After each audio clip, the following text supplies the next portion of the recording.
Hi everyone, I'm Tom Fitton, Judicial Watch President, here with our weekly update here on the internet for you on Facebook, Twitter, and YouTube.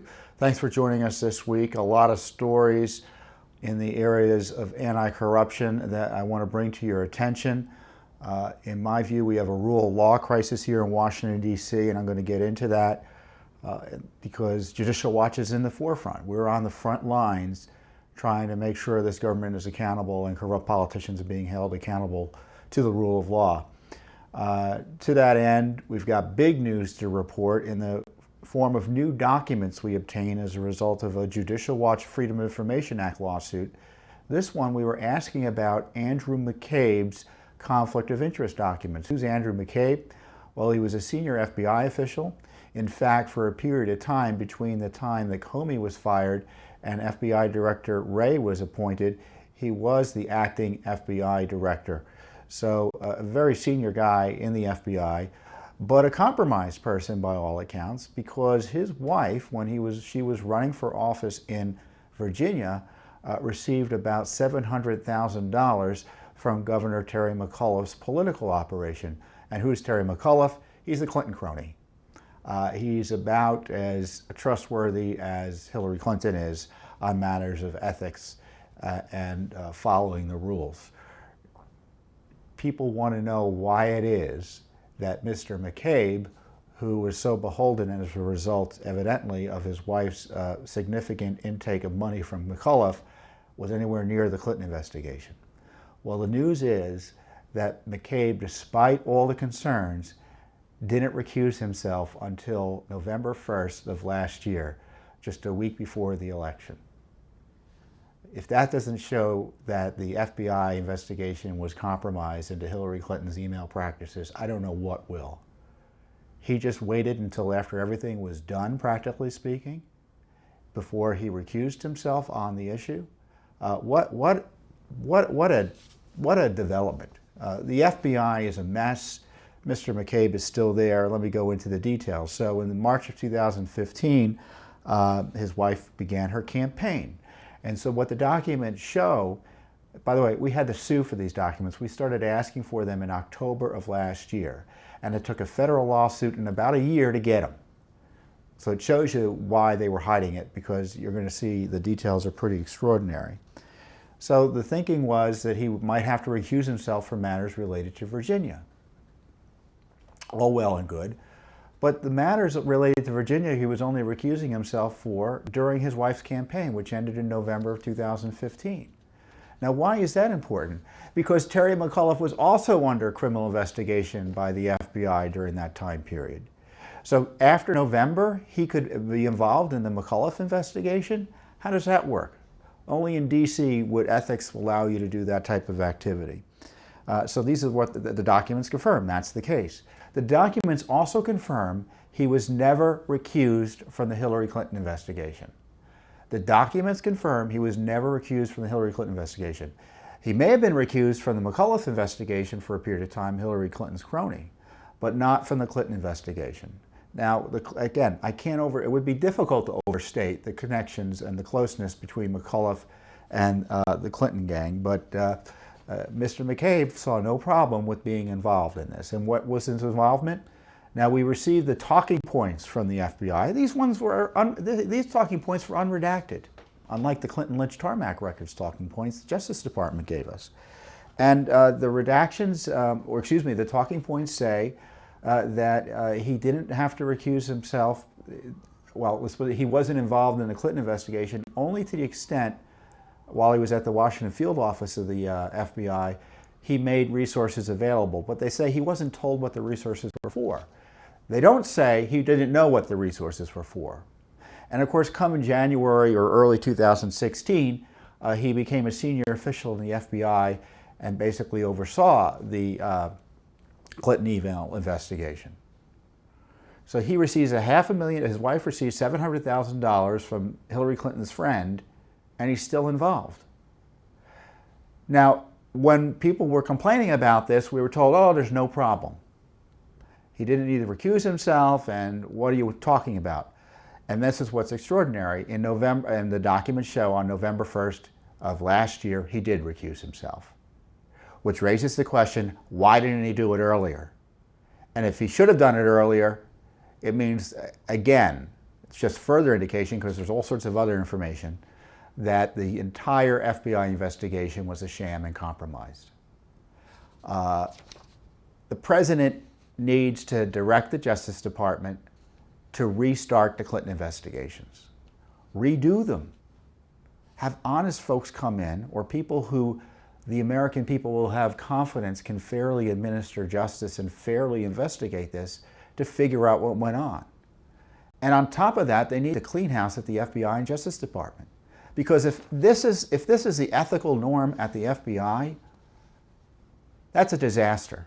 It's a disaster for the FBI to the degree it has credibility, and it's a disaster for the American people, which needs a law enforcement operation that is honest. And once again, Judicial Watch got these documents. It wasn't the liberal media. It wasn't Congress. It was Judicial Watch going to court. Now, this is only one of, I think, 4 lawsuits we have about what McCabe was up to in the FBI. By the way, Mr. McCabe is still there as the number 2 under President Trump's new appointee, FBI Director Wray, W-R-A-Y. So there's still more information coming. What else is going to pop up? Someone needs to take a look at the way the FBI is being run, and we should reflect on the fact that, again, Wray was Comey's guy, and essentially the leadership of the FBI still, even though there's a Trump appointee running it, is our holdovers from the last regime. And we need the clean house, not just at the director level. Presumably Wray is better than Comey, I don't know. But certainly it's the entire leadership of the FBI that we need to rethink. So this is why this is a rule of law crisis. We've got evidence that the FBI investigation into Hillary Clinton was compromised 6 ways to Sunday. The latest being the fact that after the damage was done, the guy everyone thought shouldn't have been involved said, "Well, I'm not going to be involved anymore," just before the election. And I'm sure the thinking was, Hillary's going to win, so my job is done. That's the conclusion I draw. What a nightmare. And Congress has got to get its act together and start taking these issues more seriously. And this is why the president is upset, because he sees this just as much as we do. He understands it. I have no doubt he doesn't understand it. Indeed, he's been tweeting yesterday and today, why isn't there investigations, Justice Department investigations of the Clinton gang? And I think that's a fair question. It's even worse than that. Not only are they protecting her from investigations, they're defending her in investigation and in scandal after scandal related to Hillary Clinton. Now, you're going to be upset when I list them all for you. So we've got this issue of they're not investigating her, but it's even worse than that, they're defending her. And beforehand, I wrote down, I have my handy list of notes here, list of cases in which they're defending her. Now, of course, I've told you about the Clinton emails. The Justice Department is defending her on the Clinton email matter. They're defending the State Department and other agencies who are stonewalling us and making our lives miserable legally in trying to get access to these records. Remember, it was Justice Department lawyers who, on behalf of the State Department earlier this year, said, well, we shouldn't have to release these records quickly, these Clinton emails quickly, because there's diminished public interest. Well, isn't that convenient? So now this Justice Department, along with the State Department, has proposed a production schedule for 70,000 new Clinton emails that would have them be released to the American people, if at all, have them released to the American people by the year 2020.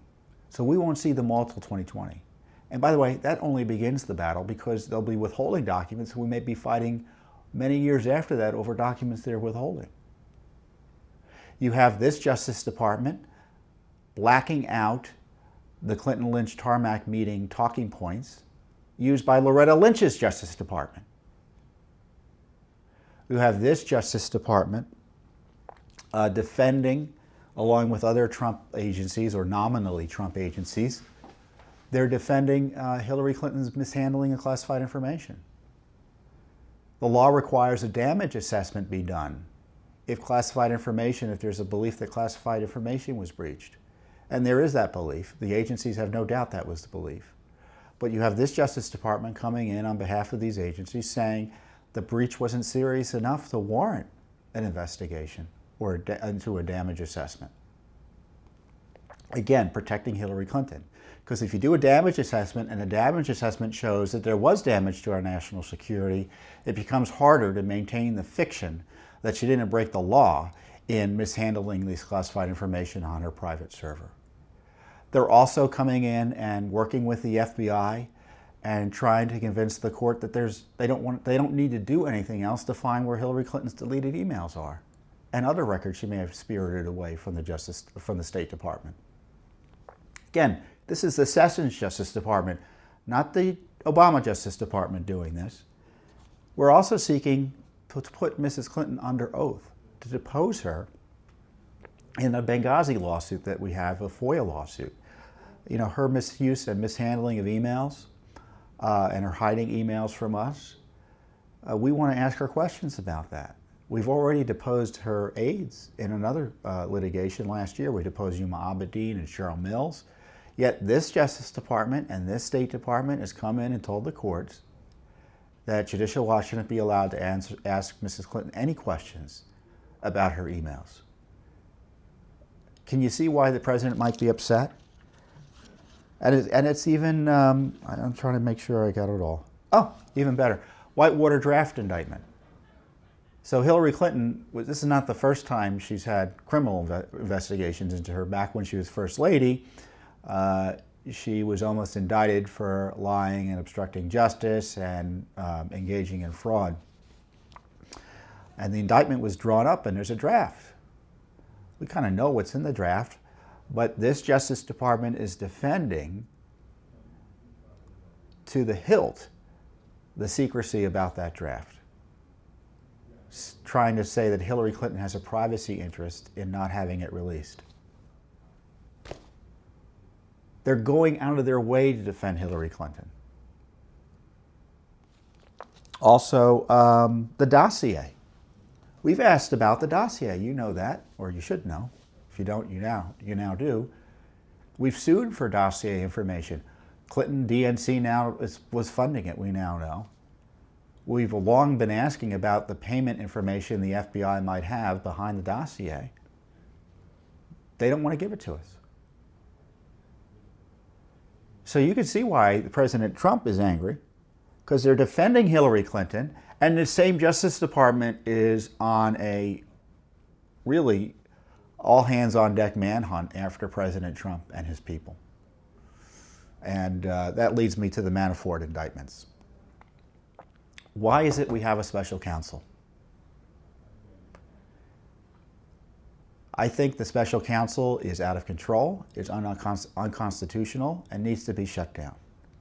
And the Manafort indictments are, or indictment I should say, are just further evidence for that argument. So we hired this special counsel, the American people did, to investigate collusion between the Russians and the Trump campaign, or Russian interference in the 2016 elections. How does that lead to a mortgage fraud indictment and money laundering indictment and failure to file Federal Foreign Agent Registration Act documents, not having to do with Russia or the campaign, but prior work by Manafort, by the special counsel? Now, I know everyone's excited that Manafort might go after Tony Podesta, who also, that Mueller might go after Tony Podesta, who also worked with Mueller. But don't be, the fact is he shouldn't be, unless Podesta was involved in a collusion with the Russians to interfere in the election. Now, there's no evidence Mueller is going after Hillary Clinton, who paid people money to go to Russia and find dirt on on Donald Trump. So this Manafort indictment is weak tea, small potatoes, And it's not to say that Manafort is innocent of the crimes of which he's accused. I'm saying is that the prosecutor has no business prosecuting him for those crimes.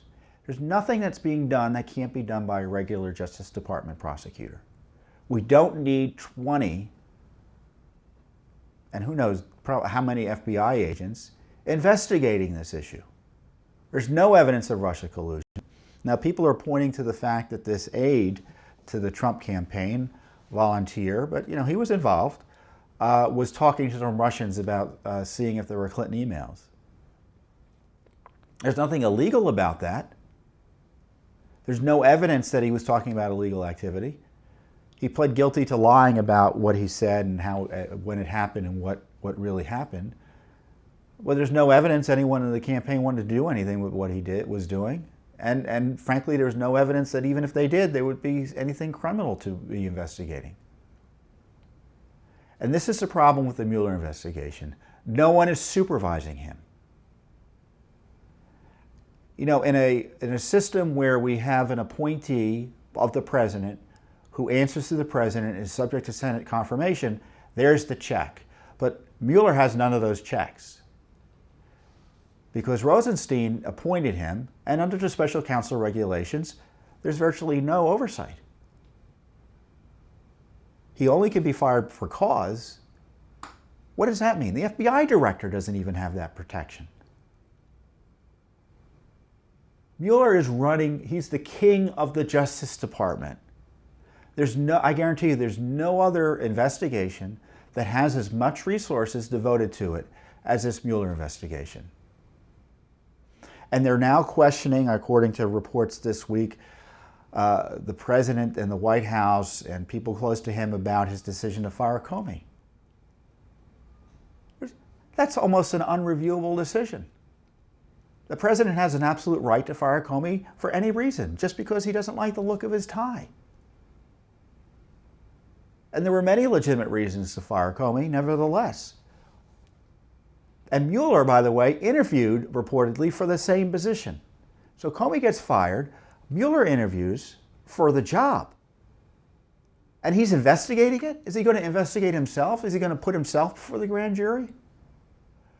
This is a real problem. And there are a few members of Congress who are beginning to get it. The president, I think, gets it. But my guess is he's being advised by his lawyers to play nice with Mueller. And I would just be much more direct in raising these constitutional challenges.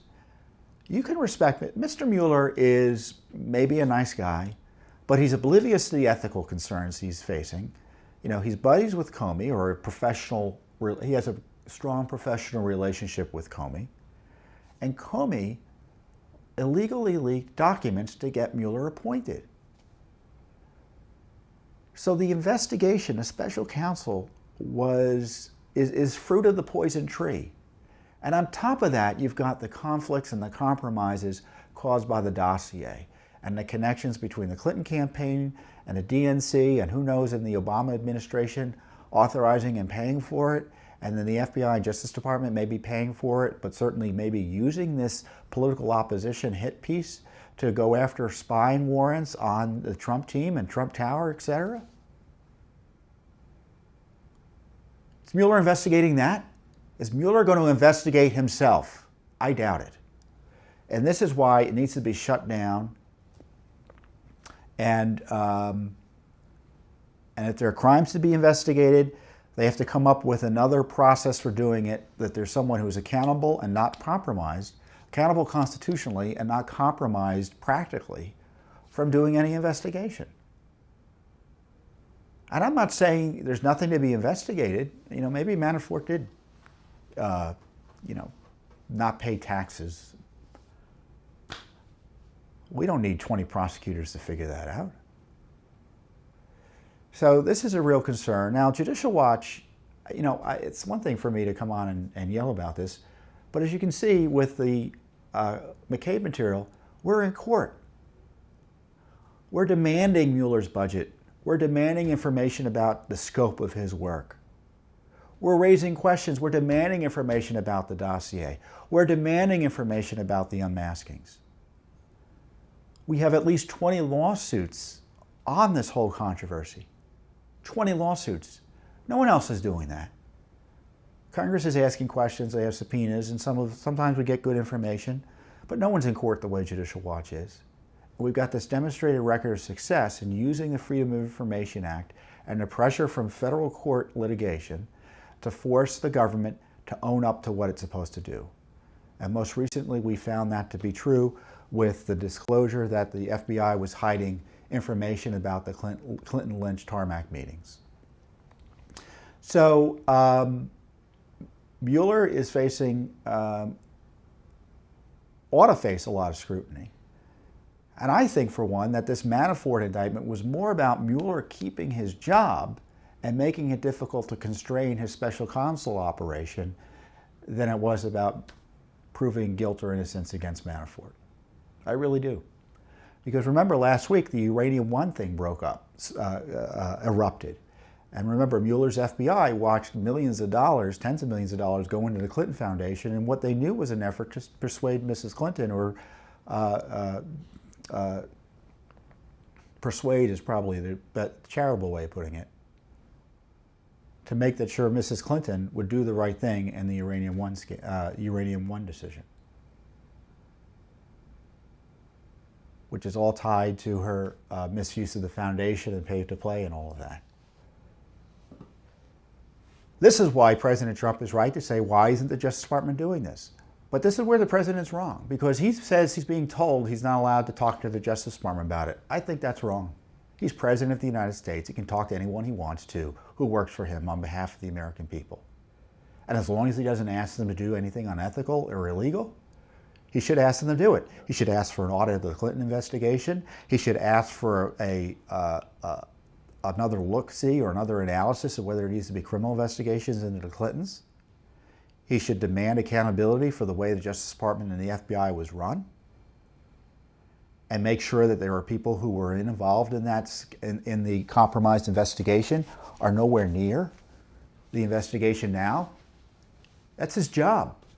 And my guess is he's being told he can't be president in that area, and I think he needs to assert himself.